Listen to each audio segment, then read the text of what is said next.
What would happen if the United States invaded Russia right now? With thousands of tanks and troops, the consequences would be devastating on a global scale. NATO would quickly advance through Belarus, and explosions at Russian military bases caused by US bombers would signal the beginning of the invasion. Within hours, Russian forces would counterattack with hypersonic missiles, striking NATO air bases in Poland and Germany, crippling their operations. Moscow would order a full mobilization, and 1 million Russian soldiers would prepare to defend their homeland. China would watch the situation closely, knowing that if Russia falls, it could be the next target. Beijing would mobilize its navy in the Pacific, warning the US to back down, while concentrating troops near Taiwan, ready to take advantage of any distraction on the US's part. North Korea would seize the opportunity and launch ballistic missiles over Japan, challenging the West to respond.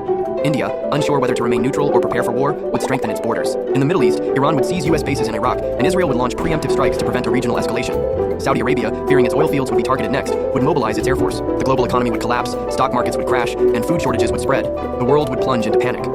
Faced with the Russian threat to use its entire nuclear arsenal if the US did not agree to a ceasefire, the fate of humanity would hang in the balance, waiting to see if the US would press forward or step back in the face of mutually assured destruction.